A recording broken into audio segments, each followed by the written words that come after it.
Et bienvenue à toi dans cette vidéo du dimanche. On sort une vidéo chaque dimanche sur cette chaîne. Et aujourd'hui, je vais te parler de mon premier projet d'investissement immobilier, qui était une colocation à Mons. Mais avant toute chose, pense à t'abonner, pense à mettre un like et surtout, à la fin de cette vidéo, pense à mettre un commentaire pour poser tes questions. Je réponds à tout le monde. Alors aujourd'hui, je vais rentrer inside ma vie privée, comme on dit. Je vais vraiment essayer de te donner des tips, des astuces si tu vises un projet d'achat-revente ou de colocation, peu importe. Dans tous les cas, je vais te montrer que mon projet de base était une colocation qui s'est transformée en achat-revente. Bref, c'était les débuts, c'était il y a 7 ans maintenant. Ça commence à remonter et je vais te montrer dans ce projet toutes les erreurs que j'ai fait, toutes les bonnes choses que j'ai fait et finalement comment est-ce que toi tu peux éviter de faire n'importe quoi. C'est parti. Alors on va juste mettre ma petite tête comme ceci et on va directement rentrer dans le vif du sujet, te présenter le projet. En gros, on était sur une petite maison. Voilà, je vais taire le numéro. Ce n'est pas le numéro 28, mais on est à Mons et on est tout proche des universités. Donc en fait, ce que tu vois là-bas, c'est l'université de Lumons. Donc tu vois, niveau localisation, c'est extraordinaire. Alors pour te resituer un petit peu mon parcours, moi j'étais à moitié magasinier et community manager d'une boîte. Et en fait, si tu veux, j'avais vraiment cet objectif de développer mon patrimoine immobilier pour me libérer du temps et pouvoir devenir le plus vite libre financièrement. D'accord? Et donc, en fait, cette opportunité était tout simplement d'avoir un CDI très facilement, très rapidement. Même si je gagnais que 1500 euros, ça m'avait en tout cas bien servi au début pour pouvoir faire mes premiers investissements immobiliers. Et notamment ce bâtiment que j'ai exploité en colocation quelques années. Je vais t'expliquer tout ça. Donc, en gros, je vois ce projet qui était affiché à 85 000 euros sur ImoWeb. Et à l'époque, on parlait pas trop de colocation, c'était en 2018. Et finalement, c'était une période où voilà, il fallait se débrouiller soi-même. On avait très peu d'informations et c'était un peu plus la jungle que ce que ça l'est maintenant. Et je vais t'expliquer un petit peu ce que j'ai bien fait et ce que j'ai mal fait. Alors ce projet, par contre, une bonne chose que je faisais déjà à l'époque, c'est que je négociais. J'avais lu ça dans un livre, parce que j'avais lu un livre avant de foncer tête baissée et d'acheter mon premier projet. J'avais lu un livre qui s'appelait Devenir riche maintenant et pas dans 20 ans grâce à l'immobilier de monsieur Yann Darwin. Je ne sais pas si vous connaissez, mais pendant longtemps, ça a été un de mes mentors. Et j'ai tout simplement exécuté, j'ai appliqué ses conseils et ce projet, je l'ai acheté à 72 500. D'accord? Donc j'avais négocié 12 500 euros dessus. Alors ce projet, il était plutôt simple, il ressemblait pas du tout à ça, c'est-à-dire que là on a changé les châssis, mais la toiture était ce qu'elle était et elle était vétuste, mais c'était ok, d'accord. Et donc on n'a pas touché à cette toiture, ce qui fait que 72 500 euros, à l'heure d'aujourd'hui, on ne trouverait plus jamais un projet comme ça à Mons, ça serait impossible. L'idée c'est que ce projet, à l'époque, donc je vais reprendre quelques petites photos des travaux. Donc c'était un projet qu'on a vraiment mis à nu. Je me suis beaucoup investi dedans en termes de temps, d'accord. À l'époque, c'était vraiment mon objectif, c'était de faire baisser le budget travaux pour justement générer le plus gros cash flow possible. Et à l'époque, en fait, après mes journées de travail, j'allais vraiment travailler dans ce bâtiment et j'ai fait 50% des travaux de ce bâtiment. J'ai pas fait l'électricité, j'ai pas fait le chauffage, mais j'ai fait tout ce qui est cloison, peinture, pose de parquet, et tout ce que je pouvais faire qui pouvait me faire gagner de l'argent, je le faisais. Et pourquoi je le faisais? Parce que la première erreur que j'ai fait, attention à l'époque, c'était d'emprunter pas suffisamment, d'accord? En fait, j'avais fait un crédit de 50 000 euros pour rénover une maison comme ça reste assez faible étant donné qu'on l'a mis complètement à nu et que là on peut voir c'est l'annexe, donc en fait on a refait complètement cette annexe qui faisait quand même l'équivalent de un petit 30 mètres carrés. Aujourd'hui 30 mètres carrés d'annexe ça coûte plus ou moins 15 000 euros, d'accord, entre 10 et 15. À l'époque, ça m'a coûté 6 500. Donc vraiment, on voit finalement que effectivement, il y a eu quand même une augmentation du prix dans le bâtiment, de manière générale, dans la construction. Alors ce bâtiment, on a tout refait quand même de A à Z. C'était vraiment l'objectif, c'était de refaire une pépite. Donc on voit qu'on a réisolé, hop, tout simplement les combles, si il veut bien, voilà. On a remis des panneaux de stéréodure partout, on a remis des Velux et l'idée c'était de faire une master bedroom à l'étage et c'était simplement la chambre que je louais le plus cher versus les trois autres chambres de cette maison. C'était vraiment une chouette petite coloc et cette coloc, tu vas voir, elle me rapportait énormément de cash flow, mais je vais t'expliquer pourquoi je l'ai vendue. Hop, Yes, yes, yes. En gros, cette coloc, elle était pas mal du tout, mais j'ai fait plusieurs erreurs. Mais avant de te parler des erreurs, je vais te parler des chiffres. D'accord? Alors, ici, on est dans mon petit tableau. Vous avez l'habitude hein, de me suivre, de voir comment je bosse. En gros, l'idée, c'est que ce bâtiment, il était affiché à 85 000 et on l'a négocié à 72 500. On était plus ou moins à 15 000 euros de frais de notaire. Et au niveau de frais d'acte de crédit, on était à 5 000 euros. À savoir qu'en fait, à l'époque, j'ai demandé les 6% de droits d'enregistrement, parce qu'on ne parlait pas de 3%, ça n'existait pas à l'époque, c'était 6% ou 12 amis.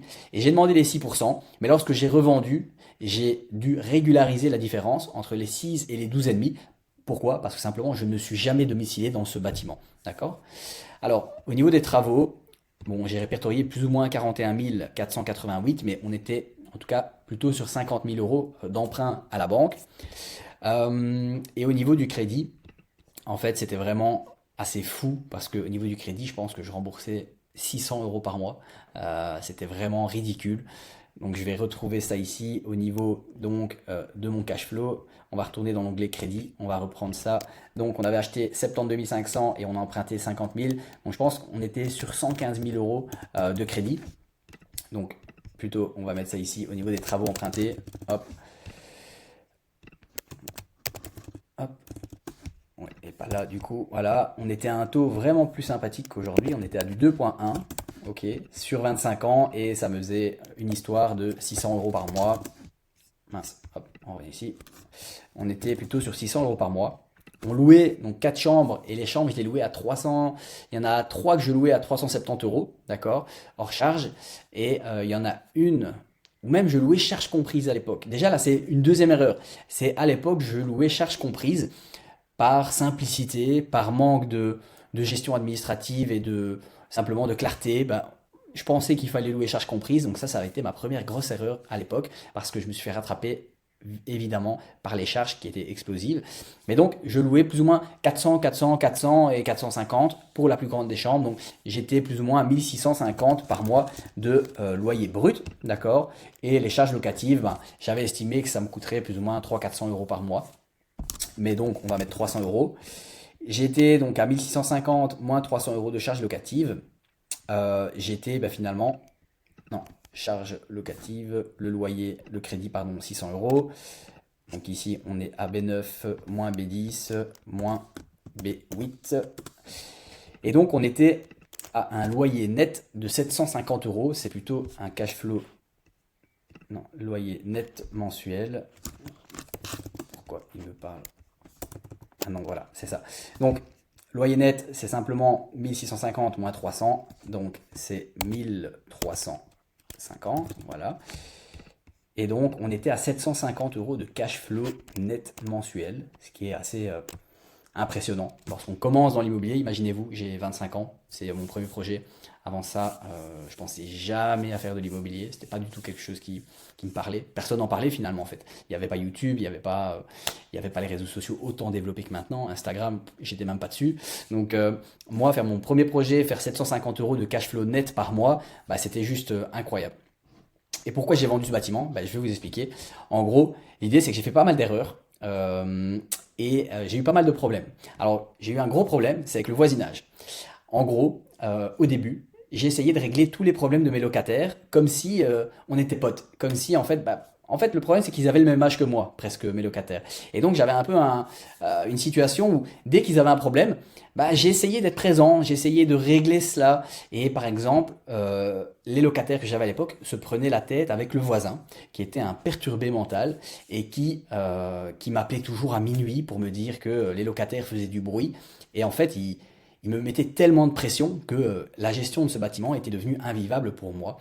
Et étant ben, dans tous ces problèmes, ayant eu d'autres problèmes comme par exemple ces salles de bain, je vous explique, ces salles de bain, en fait, dans ma tête, je m'étais dit, tiens, 4 étudiants, je vais faire une espèce de petite... de 2 salles de bain au rez-de-chaussée, donc il y en avait une première et une deuxième. Il y avait des cabines de douche, donc vous voyez les cabines de douche du Brico, cabine de douche, Brico, donc ce que je recommande jamais de mettre dans ces bâtiments. Et pourquoi est-ce que je peux recommander de ne jamais mettre ça dans ces bâtiments? Bah parce que je l'ai fait, d'accord? Et c'est pour ça qu'en fait, il y a beaucoup de gens Beaucoup de gens vous parlent et vous donnent des conseils, mais finalement n'ont jamais rien fait. C'est pas mon cas. Moi, j'ai fait beaucoup d'erreurs et c'est justement ce qui fait qu'aujourd'hui je suis finalement très bon. Alors, les deux cabines de douche, ça semblait être une bonne idée sur papier, et les deux salles de bain, mais c'était pas du tout utile, franchement, parce que les étudiants, déjà, ils se lavaient jamais en même temps. Et ça aurait été beaucoup plus pertinent de mettre un WC séparé avec une seule grande salle de bain. Ça aurait été plus simple finalement. Alors, ce bâtiment, je l'ai vendu donc pour cette raison-là, parce que les salles de bain m'ont causé beaucoup de problèmes. J'ai eu beaucoup de fuites d'eau à cause de ces cabines de douche. Ça donnait de l'humidité chez le voisin, qui était le perturbé, et donc me perturbait ma vie, tout simplement.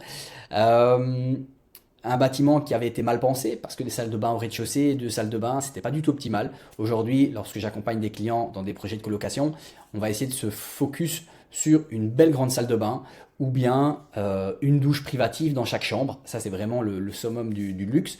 Et un WC séparé au rez-de-chaussée, c'est quand même beaucoup plus de confort parce que aller aux toilettes, ne pas pouvoir aller se laver parce que quelqu'un est aux toilettes, c'est pas super cool, c'est clair. Donc voilà, ça s'était un peu passé comme ça. Euh, la toiture, j'avais eu quelques petites fuites sur la toiture et j'aurais pu la refaire totalement. Mais à l'époque, j'avais pas beaucoup de réseaux, j'avais pas beaucoup de corps de métier qui gravitaient autour de moi. Donc ça avait été assez compliqué comme projet. Mais je vais vous expliquer pourquoi finalement c'était quand même un super projet. C'est que ce bâtiment, bah, en fait, je l'ai revendu et je l'ai revendu une somme qui était assez incroyable. Je l'ai revendu 210 000 euros. Hop. Et donc ce projet, je vais reprendre, hop, ici, on n'est pas là-dessus, on peut supprimer ceci, cela. Hop. Ce projet m'a généré une énorme plus-value et je vais vous expliquer pourquoi. Prix total de l'opération, donc on en a eu pour 133 000 euros et la revente, on était à 210 000. Ce qui fait qu'en fait, comme je l'ai gardé 3 ans, j'ai quand même capitalisé pendant quelques années et je l'ai revendu parce que ça devenait vraiment trop anxiogène comme bâtiment. Et quand je l'ai revendu, bah finalement, j'étais à... Il me restait peut-être 100 000 à rembourser au niveau du crédit, peut-être même un peu moins. Donc en fait, je me suis fait presque une plus-value de... c'était un petit 100 000 euros, on va dire ça comme ça. Moi, la plus-value, j'étais autour des 85 000 euros. Et donc, lorsqu'on a j'avais 26, 27 ans, et que je peux me permettre de vendre un bâtiment et prendre 85 000 euros, quand on vient de rien comme moi, d'accord, j'ai démarré, j'avais zéro, hein, on m'a rien donné, personne ne fait d'immobilier autour de moi, pas d'entrepreneuriat, vraiment j'ai démarré seul. Prendre 85 000 euros sur un projet, c'était extraordinaire. D'accord. Parce que moi, j'ai toujours été le petit dernier d'une famille de 5, celui sur lequel on misait pas beaucoup. Et finalement, ben, aujourd'hui, voilà, ça a bien changé. Mais clairement, ça a été assez extraordinaire de faire une très belle plus-value comme ça. Et donc, ce premier projet, même s'il m'a tiré beaucoup je vais pas dire de stress, il m'a créé beaucoup de stress, c'est clair, beaucoup de problèmes. Ça m'a mis dans des situations qui étaient conflictuelles. Mais on voit que même un projet qui peut être conflictuel, si il est bien acheté, bien rénové, on fait de grosses plus-values. Et ce premier projet, pour moi, il a été vraiment le déclencheur d'une vision, d'un mindset de OK, je vais faire que ça de ma vie, je vais enchaîner les projets. Et d'ailleurs, ben, j'avais à peine fini ce premier projet que je faisais déjà une expertise de ce projet pour financer un deuxième achat, un troisième achat, quatrième, cinquième, achat-revente, société, etc., etc., etc. Et simplement, ben, en fait, ça a été le déclencheur, ce premier projet. Et à l'époque, tout le monde me disait non, n'achète pas d'immobilier, tu vas voir la colocation, tu vas avoir que des problèmes, tu as besoin de permis de location, tu dois avoir un permis d'urbanisme, d'architecte, enfin, vraiment toutes des conneries qu'on me disait autour de moi. Et je trouvais ça assez fou qu'en fait, on ne faisait que me tirer vers le bas. Et lorsque j'ai revendu ce bâtiment, que j'ai pris 85 000 net, là, je me suis dit, en fait, dans la vie, il faut écouter personne. Il faut juste savoir ce qu'on veut, ses objectifs. Et une fois qu'on a des objectifs, en fait, il faut mettre en place des actions. Et c'est pour ça que, voilà, 7 ans après, aujourd'hui, je vis de l'immobilier et j'ai mon beau parc, mon joli parc immobilier qui travaille pour moi. Mais je suis devenu un expert en achat-revente parce que j'ai fait beaucoup d'erreurs. Et ça, il y a beaucoup de gens qui vous en parlent pas. D'accord? Combien de personnes vont se lancer dans l'immobilier, vont se casser la gueule et arrêter? Il y en a énormément. Même la majorité en fait. Ou alors ils vont avoir quelques projets qui s'autofinancent à peine, qui sont juste des gouffres parce qu'ils ont rénové ça vraiment de manière nuls, on va dire ça comme ça.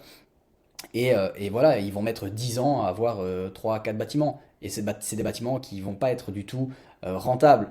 Parce que, imaginons, moi, il y a beaucoup de gens, ils veulent faire de la coloc, d'accord? Ils vont se lancer sur un projet de coloc, et finalement, bah, ils vont faire du cash flow, peut-être 400 euros de cash flow, mais ils ont un projet global qui leur a coûté 250 000, et leur bâtiment, il vaut 250 000.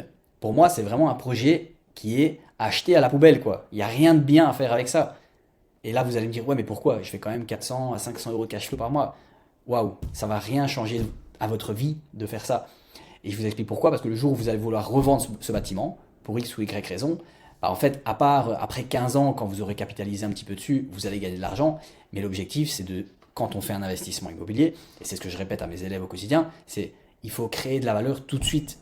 Même si notre objectif, c'est de faire du cash flow, il faut créer de la plus-value. Parce que si vous ne créez pas de plus-value, vous ne savez pas enchaîner sur un deuxième projet, un troisième projet, etc., etc., etc. Voilà, c'était mon premier projet d'investissement immobilier de l'époque. C'était une chouette petite maison. D'ailleurs, par après, j'ai acheté celui-ci. Hop, il est là. Pour ceux qui s'en souviennent, j'avais une ancienne chaîne YouTube à l'époque. J'avais bien présenté ce projet-ci aussi. Celui-là était vraiment beaucoup mieux rénové. C'était vraiment déjà, pour moi, c'était mon troisième projet. J'étais vraiment déjà beaucoup plus à l'aise, beaucoup plus de réseau, d'entrepreneurs, beaucoup plus au courant de ce qu'il fallait faire, pas faire, et que j'ai revendu aussi, parce que là, il y avait un gros billet de 100 000 à se prendre, donc j'ai pas hésité non plus. Mais bref, si vous voulez investir dans l'immobilier, peu importe votre objectif, coloc, Airbnb, achat-revente, l'objectif c'est de créer de la plus-value et de sécuriser son projet, peu importe l'objectif. Si vous voulez être accompagné dans l'immobilier, je vous ai préparé une pépite de vidéo qui va vous expliquer pourquoi finalement le locatif c'est pas forcément une bonne stratégie lorsqu'on démarre, et pourquoi l'achat-revente c'est sous-coté en Belgique, et pourquoi moi et mes élèves on abuse de l'achat-revente. Une chose à faire, c'est cliquer dans le lien dans la description de cette vidéo, et on se retrouve de l'autre côté de l'écran pour une masterclass. Et à la fin de cette masterclass, vous aurez l'occasion de prendre un rendez-vous avec un membre de mon équipe qui pourra simplement vous écouter et entendre toutes vos problématiques, tout ce qui peut en tout cas vous empêcher de passer à l'action aujourd'hui. Vous aurez l'occasion de poser vos questions, et on vous expliquera simplement comment est-ce que nous on accompagne au quotidien des gens comme vous à performer dans l'immobilier et à créer des grosses plus-values allant de 50, 100, 150 000 euros. Vous le savez si vous me suivez sur cette chaîne que des clients à moi font des très très très belles plus-values. Bref, vous pouvez être le suivant, mais avant toute chose, likez cette vidéo, pensez à vous abonner, et je vous dis à la semaine prochaine. Ciao.